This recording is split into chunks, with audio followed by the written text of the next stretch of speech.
Hey there guys, gals, and non-binary pals, Gormizer here once again to talk to you about a new rogue. This one, we're going to be highlighting everyone's favorite free runner world champion.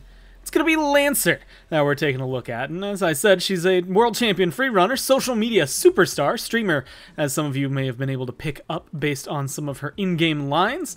She is one of the coolest rogues, I think, to play in Rogue Company, and has the definition of gameplay that is literally just hold W. She is aggressive, she is a flanker, she never wants to stop. And when you look at it, her passive elusive and her ability quick and quiet really do play into this. So, just at the very beginning, is going to be that elusive, which is activating your dodge roll, reloads your currently equipped weapon. That's huge in terms of gameplay mechanics. It's faster than your reload, albeit just slightly, but when you're running around either with your SMG or your shotgun, it can be crucial in terms of not only dodging your opponent, but turning a fight around in your favor. Having that full clip back after being able to spray and down them, it can turn the whole game around in your favor. So elusive, I think on its own, makes Lancer one of the best and most fun rogues to play because you never have to stop.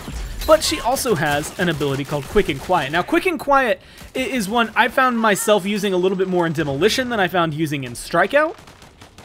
But essentially what happens is you gain increased movement speed, quieter movement, and immunity to reveals for a duration. Now that immunity to reveals is probably the biggest of all of them, but the movement speed plus quieter movement allows you to flank even better. So if you're playing something like Demolition, you can get into the back line, you can start to shred down maybe their sniper if they have a phantom, anybody who happens to be holding for a defensive hold on a site. And of course with elusive, you can then just dodge roll and keep your ammunition going constantly for just solid fights. Now, as has been highlighted, Lancer is one that's coming through, and I would argue she's maybe one of the strongest in the game because her weapons are so good, her gadgets are so good, her perks are also really good. Also, guess what? Her active is good as well as her passive. Everything about her seems to fit. But I will say the caveat is she comes at close range only. Now, what does that mean, and how does that work? Well, she has two guns that are a shotgun, an SMG, and then her pistol, of course, you know, not already kind of close range, but it's also a fully automatic pistol that comes through. Now, the Spitfire does make pistol rounds pretty easy, and in fact, Lancer is one of the few that I honestly think you could just level up the pistol if you don't want a main weapon or if you don't have the money for it. Her pistol is perfectly fine to fall back on, and it will work perfectly. Again, with her passive and everything that's rolling into it, you're gonna be fine if you just run the Spitfire.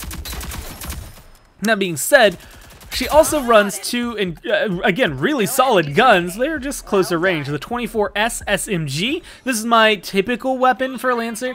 Increased hip accuracy and damage range as you level it up. It really is just easy to run up on someone, spray them down, and then keep on moving. Make sure you continue reloading and staying at the top of the game.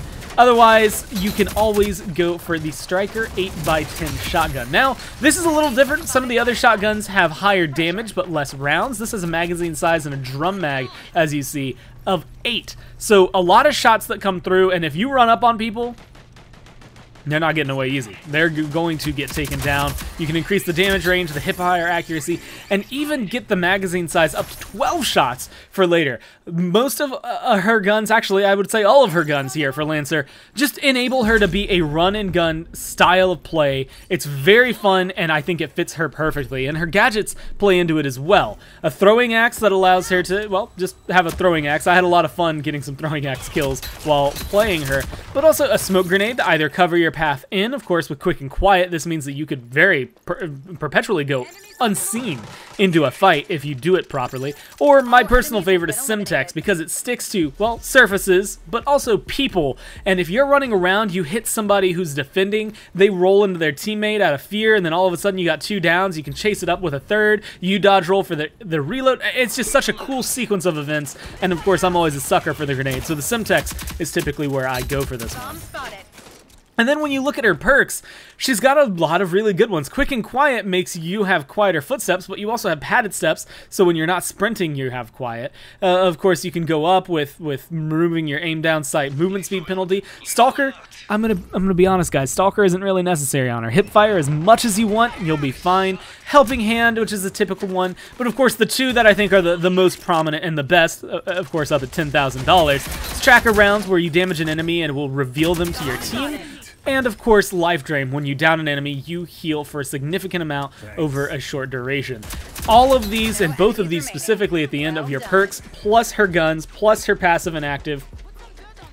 Again, play into Lancer being a rogue that is just hold W, get into the back line, and kill them dead. Do nothing better, nothing worse. That's all you gotta do. She is a little easier to take down because of this. If you're looking for her, she's typically gonna be running on her own. But man, if she catches you in a close combat situation, a close quarters combat situation, I should say, then you are going to be suffering from it. Yes, your AR should be able to take her down from range, and you're going to have a little bit more accuracy at range than her because she has a shotgun or an SMG. But her pistol gives her a good pistol round. The 24S and the Striker give her that ability to flank you while you're defending, or if you're playing Strikeout, you can just kind of run around and play TDM without worrying about the objective. And they allow you so much, well, free running ability in the game to make things work, which makes sense as Lancer was a free runner. Either way, I had a lot of fun playing her. I think she is the #1 that I would recommend for people to play because she just feels untethered. There's not much you need to learn about her. You just kind of go, and it does well. The hardest part, I think, is getting elusive and proccing it the proper way. When you use elusive, it's very easy to forget sometimes that you can just dodge roll and reload, and so you'll catch yourself reloading behind the corner just like you normally would, and maybe losing out on a kill, maybe losing some pressure, but for the most part, that's the only real learning curve of Lancer. And if you're like me, sometimes I accidentally reload just out of habit. Hey, I fired one bullet, need to. But I also really, really like just dodge rolling around the map, which for Lancer makes it so much easier than to continue your pressure and your onslaught of the enemy. But hopefully you guys really like Lancer. I think she's a blast to play, but I'd love to hear what you think about her, and of course which rogues you would like to hear about now that we're looking at some of the rest of them. We're almost about halfway done with the rogues so far, so they've been fun to cover. Lancer just being the freshest video being made. Of course, I'd love to see what you're talking about and everything, so be sure to like, comment, subscribe, but we'll see you in the next road guide.